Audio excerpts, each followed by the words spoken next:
بسم اللہ الرحمن الرحیم الحمد للہ رب العالمین والعاقبۃ للمتقین۔ محترم دوستوں اور بزرگوں، ہم نے یہ عرض کیا تھا کہ جنات روئے زمین پر رہتے تھے اور شیطان جس کا نام طاغوت تھا وہ حق تعالیٰ کی اس قدر عبادت کرتا تھا کہ فرشتوں کو اس کی عبادت پر رشک ہوا اور انہوں نے اس کو پہلے آسمان پر بلا لیا، اور پہلے آسمان پر جب یہ پہنچا تو فرشتوں نے اس کو عابد کا لقب عطا کیا۔ اس کا لقب پڑا عابد، یعنی وہ شخص، وہ جن جو حد سے زیادہ عبادت کرنے والا تھا۔ وہاں اس کا مقام سب سے منفرد رہا اور عابد کے نام سے یہ مشہور رہا، اور عبدیت اور بندگی میں ترقی کرتے ہوئے جب یہ دوسرے آسمان پر پہنچا تو اس کا لقب زاہد پڑا۔ عابد تو اسے کہتے ہیں کہ جو عبادت کرنے والا ہو، اور زاہد اسے کہتے ہیں کہ جس کے اندر زہد ہو، یعنی مسکنت بھی ہو اور رب العالمین پر حد سے زیادہ توکل بھی ہو۔ تو دوسرے آسمان پر اس کا لقب زاہد پڑا، اور جب یہ عبدیت اور بندگی میں ترقی کرتے ہوئے تیسرے آسمان پر پہنچا تو تیسرے آسمان کے فرشتوں نے اس کو عارف کہنا شروع کیا۔ عارف اس کو کہتے ہیں جو رب العالمین کی حقیقت کو جانتا ہو اور پہچانتا ہو۔ صوفیہ کی اصطلاح میں یہ کہا جاتا ہے کہ من عرف نفسہ فقد عرف ربہ، جس نے اپنے نفس کو پہچان لیا، یعنی جس نے اپنی اوقات کو اور اپنی حقیقت کو جان لیا تو وہ رب العالمین کی بڑائی اور اس کی کبریائی کو بھی پہچان لیتا ہے۔ تو جسے معرفت حاصل ہو جاتی ہے وہ عارف کہلاتا ہے۔ تو تیسرے آسمان کے فرشتوں نے اس کو عارف کا لقب عطا کیا۔ پھر عبدیت اور بندگی میں ترقی کرتے ہوئے جب یہ چوتھے آسمان پر پہنچا تو وہاں اس کا لقب ولی پڑا، یعنی اللہ کا دوست۔ جہاں ایک باریک سی ایک بات ہے کہ خلیل بھی دوست کو کہتے ہیں اور ولی بھی دوست کو کہتے ہیں۔ اللہ جو ہے وہ مومنین کا دوست ہے، اور جو اللہ کے نیک بندے ہوتے ہیں وہ اللہ کے دوست ہوتے ہیں۔ قرآن حکیم میں فرمایا گیا ہے واللہ ولی المومنین، اللہ مومنین کا دوست ہے۔ لیکن ولی اور دوست میں ایک فرق ہے۔ ولی اس کو کہتے ہیں جو اللہ کا دوست بن جائے، اور خلیل اس کو کہتے ہیں اللہ جس کا دوست بن جائے، اور وہ پوری کائنات میں صرف ایک ہی شخص تھا، وہ تھے حضرت ابراہیم علیہ السلام، کہ جن سے حق تعالیٰ نے خود دوستی کا اظہار کیا تھا اور انہیں اپنا دوست بنایا تھا۔ بہرحال اس کو ولی کا لقب ملا۔ پھر اس کے بعد جب یہ پانچویں آسمان پر عبدیت اور بندگی میں ترقی کرتے ہوئے پہنچا تو پانچویں آسمان کے فرشتوں نے اس کو متقی کا لقب عطا کیا۔ متقی اسے کہتے ہیں جو حق تعالیٰ سے حد سے زیادہ ڈرنے والا ہو اور زندگی تقوی اور پرہیزگاری کی گزارتا ہو، ہر چیز میں اس بات کا خیال رکھتا ہو کہ اللہ کس چیز سے راضی ہوتا ہے اور اللہ کس چیز سے ناراض ہو جاتا ہے، تو اس کو وہاں متقی کا لقب ملا۔ پھر یہ عبدیت اور بندگی میں ترقی کرتا ہوا جب چھٹے آسمان پر پہنچا تو وہاں کے فرشتوں نے اس کا لقب جو ہے وہ مقبول عطا کیا، یعنی وہ ذات جو سب کی نظروں میں مقبول ہو، تو وہاں اس کو مقبولیت کا لقب عطا ہوا۔ 7ویں آسمان پر جب یہ پہنچا تو وہاں اس کا نام عزازیل پڑا۔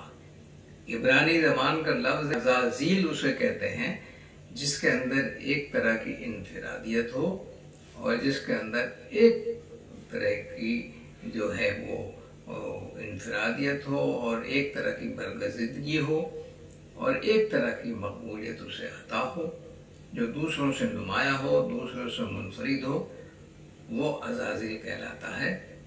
تو 7ویں آسمان پر اس کو عزازیل کہا گیا۔ تعجب کی بات یہ ہے دوستو اور بزرگوں، لوح محفوظ میں اس کا نام ابلیس لکھا ہوا تھا، اور ابلیس اسے کہتے ہیں جو عیار اور مکار ہو۔ لوح محفوظ میں اس کا نام ابلیس تھا، اور ابلیس کے بارے میں یہ پیشین گوئی کی گئی تھی کہ یہ راندہ درگاہ ہو کر آسمان سے نکالا جائے گا۔ چنانچہ جب اس نے سجدہ نہیں کیا حضرت آدم علیہ السلام کو، تو رب العالمین نے اس کو آسمان سے نکال دیا اور جنت سے نکالا۔ پہلے جنت سے نکالا، پھر یہ آسمان میں رہا، لیکن جنت میں اس کا داخلہ ممنوع ہو گیا۔ ایک اور واقعہ بزرگوں نے یہ لکھا اس سلسلے میں کہ جب اس کو معلوم ہوا کہ کوئی شخص اللہ کی نافرمانی کرنے کے بعد جنت سے نکالا جائے گا، اور اس نے یہ بات فرشتوں کو بتائی، تو فرشتوں نے اس سے یہ کہا کہ آپ دعا فرمائیں کہ وہ شخص ہم میں سے نہ ہو۔ بزرگوں نے فرمایا ہے کہ اس نے سب کے لیے دعا کی، لیکن اپنے لیے دعا نہیں کی، چونکہ اس کو تو یہ اندازہ تھا کہ میں تو نکالا جا ہی نہیں سکتا، تو ازراہ تکبر اس نے اپنے لیے دعا نہیں کی، اور تمام فرشتوں کے لیے دعا کی کہ ان میں سے کوئی بھی راندہ درگاہ نہ ہو، لیکن اپنے لیے دعا نہیں کی۔ تو جب اس نے آدم کو سجدہ نہیں کیا تو حق تعالیٰ نے ناراضگی کا اظہار کیا، اور حق تعالیٰ نے اس کو جنت سے باہر کر دیا۔ اس کے بعد کا واقعہ یہ ہے کہ حضرت آدم علیہ السلام جنت میں رہے، لیکن جنت میں وہ مایوس اور اداس نظر آتے تھے، اور اس کی وجہ یہ تھی کہ جنت میں ہر طرح کی نعمتیں تھیں، لیکن ان کا کوئی مونس اور ان کا کوئی دمساز اور ان کا کوئی غمخوار نہیں تھا، اس لیے وہ اداس رہتے تھے۔ حق تعالیٰ جو دلوں کے رازوں سے واقف ہیں، اور قرآن میں بار بار فرمایا گیا ہے واللہ علیم بذات الصدور، حق تعالیٰ دل کی ہر بات سے واقف ہیں۔ حق تعالیٰ کو اندازہ ہو گیا کہ یہ اپنے ساتھی کی ضرورت محسوس کر رہا ہے، پھر حق تعالیٰ نے حضرت حوا علیہ السلام کو پیدا کرنے کا عزم کیا، اور حوا کو پیدا کرنے کے لیے مٹی آپ نے نہیں منگائی، بلکہ حضرت آدم علیہ السلام کی بائیں پسلی سے حضرت حوا کو پیدا کیا۔ دیکھیے یہاں ایک بات کا اندازہ لگائیے کہ حق تعالیٰ نے بغیر ماں باپ کے حضرت آدم کو پیدا کیا، اور حق تعالیٰ نے بغیر ماں کے حضرت حوا کو پیدا کیا، اور حق تعالیٰ نے بغیر باپ کے حضرت عیسیٰ علیہ السلام کو پیدا کیا۔ اللہ تعالیٰ بے شک قادر مطلق ہے، وہ چاہے تو بغیر ماں باپ کے بھی پیدا کر سکتا ہے، وہ چاہے تو بغیر ماں کے پیدا کر سکتا ہے، اور وہ چاہے تو بغیر باپ کے پیدا کر سکتا ہے۔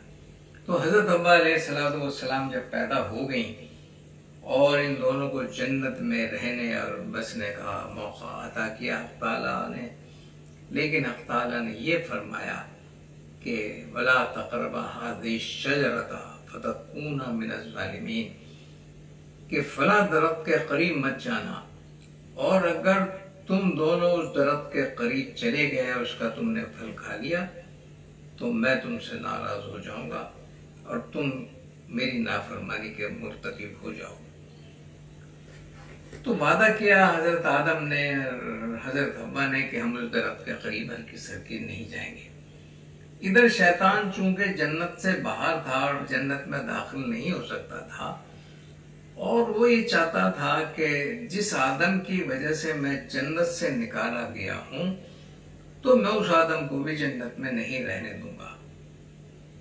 اب وہ ان کو بہکانے میں اس لیے کامیاب نہیں تھا کہ جنت کے اندر اس کا داخلہ ممنوع تھا۔ بہت سخت پہرے تھے فرشتوں کے کہ ابلیس جو ہے وہ جنت میں داخل نہیں ہوگا، ہر طرف پہرے لگے ہوئے تھے۔ اور اس وقت تک شیطان کو یہ صلاحیت حاصل نہیں تھی کہ یہ انسان کے دل و دماغ میں اتر جائے یا انسان کے رگ و پہ میں داخل ہو جائے۔ یہ صلاحیت اس کے اندر اس وقت تک موجود نہیں تھی، اس لیے پریشان تھا کس طریقے سے حضرت آدم کو اور حوا کو بہکائے۔ تو اس نے جنت میں داخل ہونے کی ہر ممکن کوشش کی، لیکن فرشتوں نے اسے جانے نہیں دیا۔ پھر ایک دن اس کی ملاقات مور سے ہوئی۔ دیکھیے، میں یہاں اس بات کی وضاحت کر دوں کہ قرآن حکیم نے اس سے زیادہ کچھ نہیں کہا ہے۔ جو واقعہ قرآن حکیم میں بیان ہوا ہے وہ صرف اتنا ہے کہ حضرت آدم علیہ السلام کو اس نے سجدہ نہیں کیا اور اللہ کے نافرمانی کا مرتکب ہوا اور جنت سے اس کو گیٹ آؤٹ کر دیا گیا۔ باقی اسرائیلی روایات میں بہت ساری تفصیلات موجود ہیں۔ اسرائیلی روایات میں شیطان کی ایک آپ بیتی بھی بیان کی گئی ہے، انہی میں سے میں آپ کو چند باتیں سناتا ہوں۔ قرآن حکیم اس بارے میں خاموش ہے، احادیث رسول میں بھی اس بارے میں کچھ نہیں ہے، لیکن اسرائیلی روایات میں شیطان کی ایک بیتی کا ذکر ہے۔ اس میں شیطان نے یہ کہا کہ جب میں جنت میں داخل نہیں ہو پا رہا تھا تو میری ملاقات مور سے ہوئی اور میں نے مور کی خوشامد کی کہ میں کسی طریقے سے جنت میں جانا چاہتا ہوں۔ مور نے کہا کہ میں اس سلسلے میں تمہاری کوئی مدد نہیں کر سکتا، لیکن جب شیطان نے مور کی بہت خوشامد کی اور مور جنت میں ناچتا تھا، حضرت آدم کو اور حضرت حوا کو اس کا ناچ بہت اچھا لگتا تھا، تو حق تعالیٰ کے حکم پر یہ مور روزانہ جنت میں جاتا، ناچتا اور پھر جنت سے باہر آ جاتا تھا۔ تو جب شیطان نے اس کی خوشامد کی تو مور نے پہلے تو منع کیا، اور اس کے بعد مور نے یہ مشورہ دیا اسے کہ سانپ ہے وہ بھی روزانہ جنت میں جاتا ہے اور جنت کی سیر کر کے آتا، تم اس سانپ سے مل لو۔ تو گویا کہ مشورہ دیا مور نے۔ تو ابلیس شیطان سے سانپ سے ملا، اور سانپ سے جب اس کی ملاقات ہوئی تو سانپ نے پہلے تو منع کیا، وہ بھی اللہ سے ڈرتا تھا، لیکن جب اس نے خوشامد کی اور اپنی عبادتوں کا واسطہ دیا کہ میں نے اللہ کی اتنے 1000 سال تک عبادت کی، میں اللہ کا نیک بندہ ہوں، تم میری یہ بات مان لو اور مجھے کسی طرح جنت میں پہنچا دو، تو سانپ نے بات مان لی اور سانپ نے اپنا بڑا سا منہ کھول کر اس میں ابلیس کو رکھا اور جنت میں گیا، اور جا کے اس نے جنت میں اس کو اپنے منہ سے نکال دیا۔ اب اس ابلیس کو جنت میں رہنے کا اور جنت میں پھرنے کا موقع مل گیا۔ اگرچہ حق تعالیٰ ہر چیز سے واقف تھے، وہ تو عالم الغیب ہے، لیکن چونکہ اللہ کو دنیا بسانی تھی اور دنیا میں انسانوں کو پیدا کرنا تھا، تو اس لیے اللہ نے ڈھیل دی اور اللہ نے خاموشی اختیار کی، اور شیطان جو ہے وہ جنت کے اندر منمانیاں کرتا رہا۔ اس نے بہکایا حضرت آدم علیہ السلام کو، لیکن حضرت آدم علیہ السلام بہکائے میں نہیں آئے۔ پھر اس نے محنت کی حضرت حوا پر۔ حوا کو اس نے سمجھایا کہ دیکھو، اگر تم اس درخت کو کھا لو گے تو ہمیشہ جنت میں رہو گے۔ الٹا بولا اس نے۔ اب تعالیٰ نے تو یہ فرمایا تھا ان دونوں سے، اگر تم نے اس درخت کو کھا لیا، اس درخت کے پھل کو کھا لیا اور تم اس درخت کے قریب پہنچ گئے تو تم جنت سے باہر کر دیے جاؤ گے۔ لیکن شیطان نے الٹا سبق پڑھایا کہ اگر تم اس درخت کا پھل کھا لو گے تو ہمیشہ یہیں رہو گے۔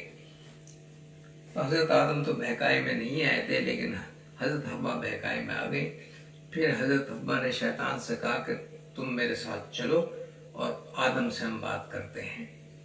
جب آدم کے پاس آئے تو حوا نے کہا کہ دیکھو یہ کیا کہتا ہے، ابلیس کیا کہتا ہے۔ اس نے کہا کہ حق تعالیٰ نے جو تم سے فرمایا تو اس کی وجہ یہ ہے، ما نہاکما ربکما عن هذه الشجرة إلا أن تكونا ملکین او تکونا من الخالدین۔ یہ کہا کہ حق تعالیٰ نے تمہیں اس درخت کے قریب جانے سے اس لیے روکا ہے کہ اگر تم نے اس درخت کا پھل کھا لیا تو تم فرشتے بن جاؤ گے، اور جب تم فرشتے بن جاؤ گے تو تم ہمیشہ ہمیشہ جنت میں رہو گے، اور حق تعالیٰ نہیں چاہتا کہ تم فرشتے بنو۔ الٹی بات کہی۔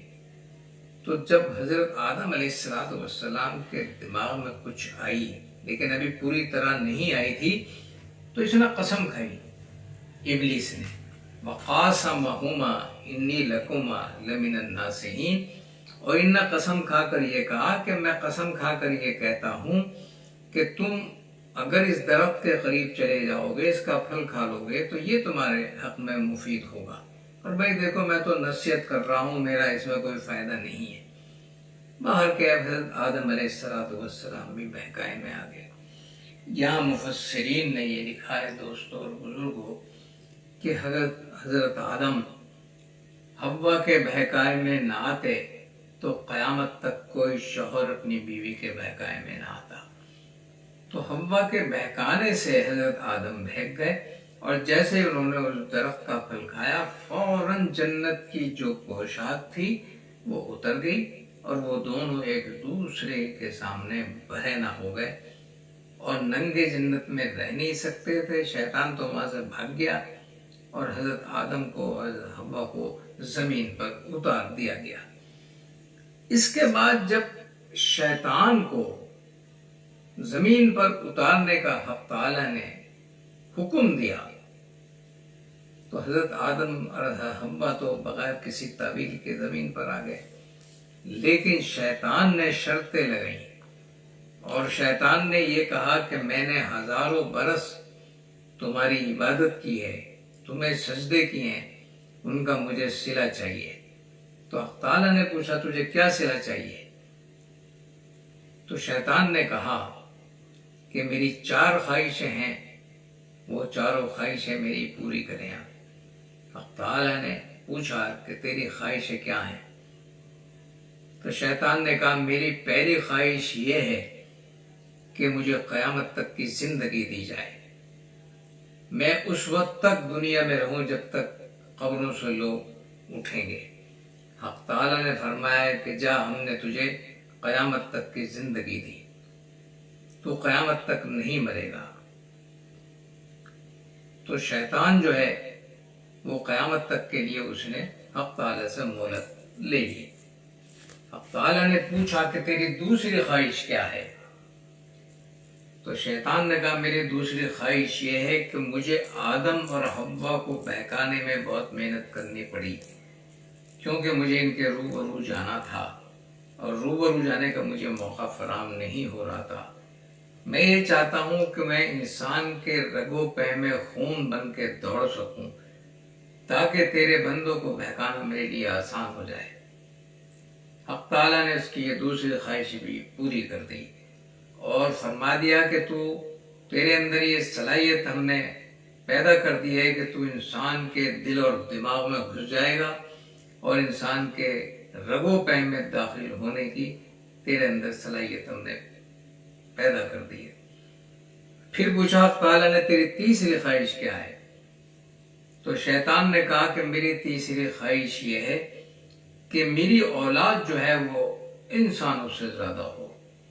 حق تعالیٰ نے فرمایا کہ ہم نے تیری تیسری خواہش بھی پوری کر دی۔ چنانچہ حدیث میں یہ آتا ہے کہ جب کوئی ایک انسان پیدا ہوتا ہے تو اس کے ساتھ ساتھ 70 شیطان بھی پیدا ہوتے ہیں، گویا کہ انسانوں سے شیاطین کی آبادی ہمیشہ 70 گنا زیادہ رہے گی۔ تو اس کی یہ تیسری خواہش بھی پوری ہو گئی۔ اس کے بعد شیطان سے یہ پوچھا حق تعالیٰ نے تیری چوتھی خواہش کیا ہے؟ تو شیطان نے کہا کہ میری چوتھی خواہش یہ ہے کہ میں کسی بھی روپ میں آ سکتا ہوں، میرے اندر یہ صلاحیت پیدا کر، میں کسی بھی انسان کی شکل میں آ جاؤں، کسی بھی جانور کی شکل میں آ جاؤں، تیرے کسی نیک بندے کی شکل میں آ جاؤں، تیرے کسی برے بندے کی شکل میں آ جاؤں، میرے اندر یہ صلاحیت پیدا کر دے۔ حق تعالیٰ نے فرمایا کہ تیری ہم نے یہ چوتھی خواہش بھی پوری کی، لیکن ایک بات یاد رکھ، میرے جو محبوب ہوں گے، میرے جو محبوب ہیں محمد، ان کی شکل تو اختیار نہیں کر سکتا، نہ خواب میں اور نہ حقیقت میں۔ شیطان تعجب سے پوچھا یہ محمد کون ہے؟ کیا یہ آدم سے بھی بڑا ہے؟ تو حق تعالیٰ نے فرمایا کہ آدم کی اولاد میں ہوں گے، لیکن مرتبے میں آدم سے بڑے ہوں گے، اور تو ان کی شکل و صورت کبھی اختیار نہیں کر سکے گا، نہ خواب میں ان کی شکل میں آ سکے گا، نہ حقیقت میں ان کی شکل اختیار کر سکے گا۔ باقی دنیا میں تو کسی بھی شکل کو اختیار کر لے گا، ہم تجھے یہ صلاحیت عطا کرتے ہیں۔ یہ چاروں خواہشیں پوری ہونے کے بعد شیطان نے پہلی مرتبہ اتنی زور سے قہقہا لگایا کہ عرش الہی بھی ہل گیا، اور قہقہا لگا کر اس نے یہ کہا حق تعالیٰ سے کہ اب سن لے ایک بات، میں تیرے بندوں کو تیرا بننے نہیں دوں گا، میں انہیں دائیں سے بھی بہکاؤں گا، انہیں بائیں سے بھی بہکاؤں گا، انہیں آگے سے بھی بہکاؤں گا، انہیں پیچھے سے بھی بہکاؤں گا، اور تیرا بننے نہیں دوں گا تیرے بندوں کو، اور تو خود محسوس کرے گا کہ تیرے بندے تیرے شکر گزار نہیں ہیں۔ یہ اس نے پہلا قہقہا لگایا۔ دوسرا قہقہا اس نے ایک اور موقع پر لگایا تھا، جو تفصیل ہم بعد میں بتائیں گے۔ اب عرض کرنا یہ ہے کہ حق تعالیٰ نے اس کو بھی آسمان سے نیچے اتار دیا، اور اس سے یہ کہا شیطان سے کہ تو مجرم ہے، تو ذلیل ہے، تو بھی زمین پہ چلا جا۔ اور مفسرین نے فرمایا ہے کہ حضرت حوا علیہ السلام کو جدے میں اتارا گیا، اسی لیے حضرت حوا کو دادی کہا جاتا ہے، جدہ دادی کو کہتے ہیں، اور حضرت آدم علیہ السلام کو لنکا میں اتارا گیا، اور حضرت آدم علیہ السلام کا لنکا میں ہی مزار ہے، ان کی قبر لنکا میں ہے، اور ان کے پہلے بیٹے جن کو حق تعالیٰ نے نبوت عطا کی تھی حضرت شیش علیہ السلام، ان کا جو مزار ہے وہ ایودھیا میں ہے۔ دوستو بزرگوں، لوگوں کو معلوم نہیں ہے کہ ایودھیا ہندوؤں کا پوتر مقام نہیں ہے، ایودھیا مسلمانوں کا پوتر مقام تھا، لیکن چونکہ مسلمانوں نے اپنی تاریخ کو بھلا دیا تھا، انہیں اندازہ نہیں ہے کہ ایودھیا جو ہے وہ اصلاً ہمارا پوتر مقام تھا۔ اور شیش علیہ السلام کی جو قبر ایودھیا میں، آج بھی لاکھوں انسان، اس میں ہندو بھی ہیں اور مسلمان بھی ہیں، شیش علیہ السلام کی قبر کو جا کے وہاں ہندو تو پوجا کرتے ہیں باقاعدہ، اور حضرت آدم علیہ السلام کے پیر کا ایک نشان بھی ایودھیا میں ہے۔ باقی تفصیلات انشاءاللہ آگے بیان کریں گے۔ وآخر دعوانا الحمدللہ رب العالمین۔